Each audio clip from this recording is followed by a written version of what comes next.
Okay, welcome back. आज हमारा topic रहेगा आइंस्टीन्स फोटो इलेक्ट्रिक इक्वेशन। हम फोटो इलेक्ट्रिक इफेक्ट के बारे में पढ़ रहे हैं, जिसमें मैंने आपको बताया कि फोटो इलेक्ट्रिक इफेक्ट होता क्या है। Photo electric effect is a process in which electrons are ejected from the metal surface when a light radiation of suitable frequency falls upon it। Means कि अगर metal surface के ऊपर किसी suitable frequency की energy वाली radiation पड़ती है तो हमारे जो कुछ फ्री इलेक्ट्रॉन होते हैं eight the surface of metal वो बाहर निकल जाते हैं और इस फिनोमिनन को बोलते हैं इसको बोलते हैं फोटो इलेक्ट्रिक इफेक्ट। अगर हम वेव थ्योरी की बात करें तो ये जो हमारे जो मैक्सवेल्स थे उन्होंने वेव थ्योरी के हिसाब से इसको एक्सप्लेन करना चाहा, लेकिन वो एक्सप्लेन नहीं कर पाए थे। क्यों? क्योंकि जो वेव थ्योरी बोलती है एनर्जी जो होता है दैट इज, जब एक रेडिएशन है ना उसमें जो एनर्जी होता है वो एक कॉन्टिन्यूअस वेव फ्रंट के ऊपर एक कॉन्टिन्यूअस मैनर में होता है। और उन्होंने बोला था, जो वेव थ्योरी थी उसके अकॉर्डिंग बोला गया था, जो एनर्जी होती है वो डिपेंड करती है इंटेंसिटी के ऊपर, जबकि ऐसा नहीं था। जो एनर्जी थी वो किसके ऊपर डिपेंड करती थी? फ्रीक्वेंसी के ऊपर।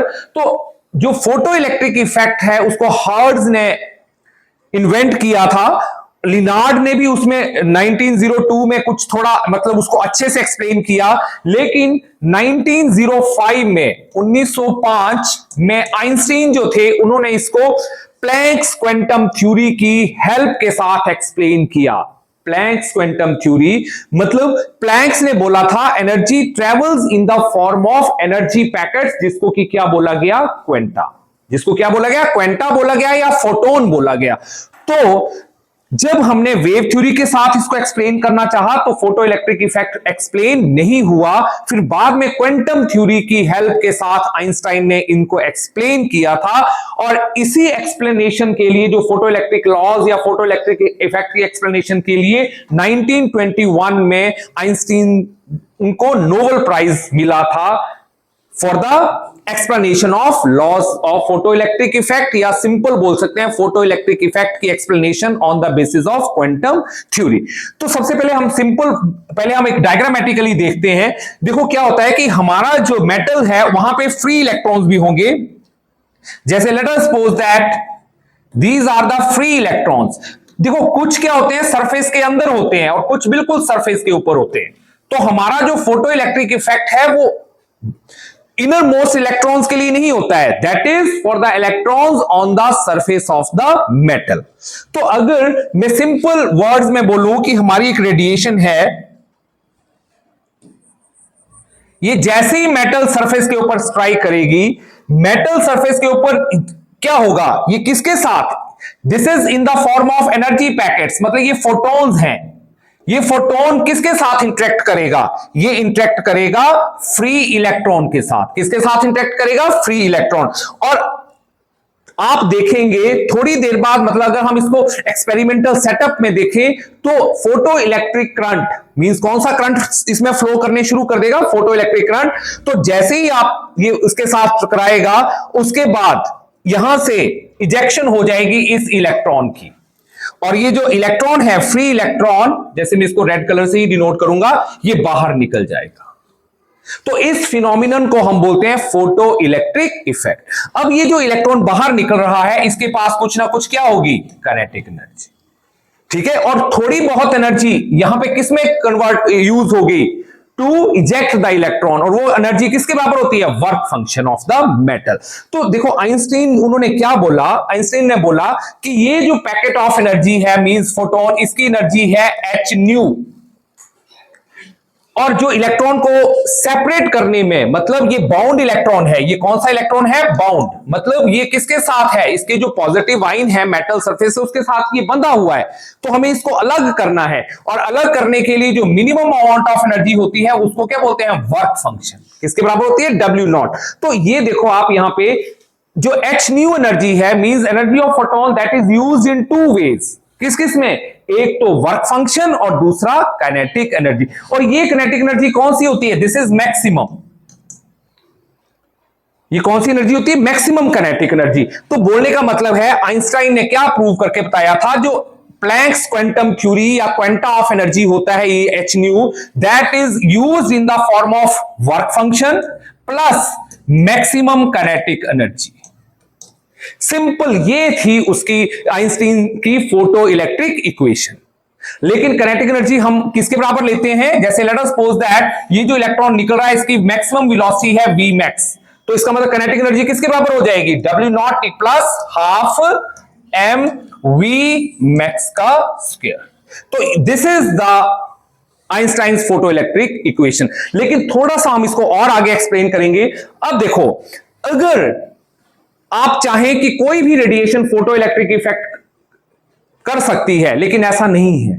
वही रेडिएशन फोटो इलेक्ट्रिक इफेक्ट करेंगी जिनकी फ्रीक्वेंसी जो है वो थ्रेशोल्ड फ्रीक्वेंसी से क्या हो, ज्यादा।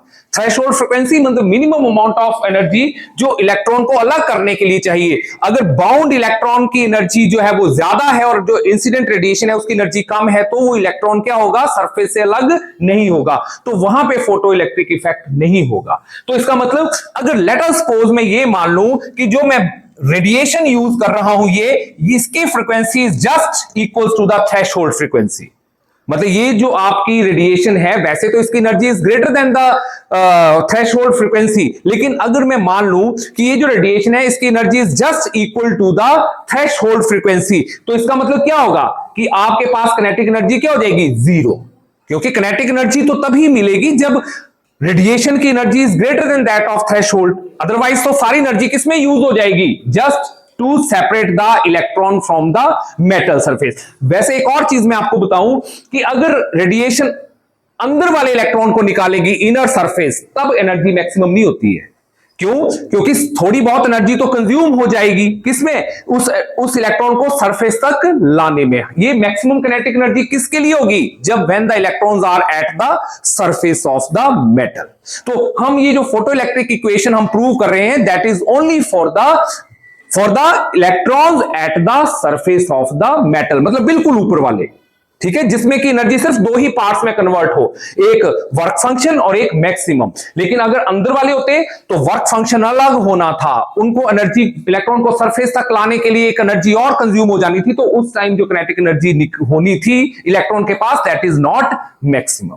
तो अब देखो, अगर mu equals to mu naught है, where mu naught is what, this is threshold frequency. कौन सी फ्रीक्वेंसी है ये, थ्रेशोल्ड फ्रीक्वेंसी। तो जब mu equal to mu naught होता है तो काइनेटिक एनर्जी किसके बराबर होगी, this is equal to zero. तो आप इस इक्वेशन में पुट करो तो आपके पास क्या आ जाएगा, you will have h nu naught equals to W naught plus zero. तो इसका मतलब डब्ल्यू नॉट किसके बराबर आ गया, एच न्यू नॉट, ठीक है। और आप इस डब्ल्यू नॉट को यहां पुट कर दो तो आपके पास क्या बन जाएगी equation, you will have h nu equals to H nu naught plus half M we max का स्क्वायर। अब ऐसा करो, इसको यहां ले आते हैं, म्यू वाली टर्म्स को इकट्ठा कर देते हैं, तो आपके पास क्या आ जाएगा, you will have half M we max का square equals to H nu minus H nu naught. H यहां से कॉमन आ जाएगा, ये एच होता क्या है, दिस इज प्लैंक्स कांस्टेंट, ठीक है। और इसकी वैल्यू क्या होती है, 6.62 इंटू 10⁻⁻34 जूल सेकेंड, ये है इसकी वैल्यू जो प्लैंक्स कांस्टेंट होता है। तो आपके पास क्या बन जाएगी equation, you will have half M we max का square equals to H common आ गया, म्यू माइनस म्यू नॉट। तो this is basically the photo electric equation. ये है आपकी photo electric equation, Einstein's photo electric equation. इसको याद रखना है, हाफ एम वी मैक्स का स्क्वायर। और मैंने आपको बताया मैक्स क्यों लग रहा है, because this is for the electron at the surface of the metal. अगर हम इनर मोस्ट इलेक्ट्रॉन्स लेते उसके लिए मैक्सिमम नहीं आनी थी। तो ये है आपकी आइंस्टाइन्स फोटो इलेक्ट्रिक इक्वेशन। ये बेसिकली सिंपल इक्वेशन है जिसमें बताया जाता है कि जो इजेक्टेड इलेक्ट्रॉन्स हैं उनकी काइनेटिक एनर्जी किसके बराबर होती है। तो आप यहां देख के बताओ, ये जो एनर्जी है वो किसके ऊपर डिपेंड करती है, म्यू नॉट तो हो गया कांस्टेंट, तो किसके ऊपर डिपेंड करे, फ्रीक्वेंसी के ऊपर। किसके ऊपर डिपेंड करती है, फ्रीक्वेंसी। और यही क्वांटम थ्योरी थी, क्वांटम थ्योरी में भी यही बोला गया था कि energy of the photoelectrons depends upon the frequency of the radiation, not upon the intensity of the radiation. Okay तो आपको याद रखना है कि कोई आपसे पूछे कि जो आपके फोटो इलेक्ट्रॉन्स इजेक्टेड होते हैं फोटो इलेक्ट्रिक इफेक्ट में, उसकी एनर्जी किसके ऊपर डिपेंड करती है? That depends upon the frequency. ठीक है. और अगर नंबर पूछा जाए कि नंबर ऑफ इलेक्ट्रॉन्स किसके ऊपर डिपेंड करते हैं, कि आप कितने इलेक्ट्रॉन्स इस मेटल सरफेस से निकलेंगे, that depends upon intensity. Means number depends upon intensity, but energy does not depends upon intensity. Energy depends upon frequency and number of electrons depends upon the intensity of the radiation. Okay? Subscribe and share for more amazing physics content, and press the bell icon to never miss an update. Subscribe and press the bell icon for more from Pahati Physics Guru.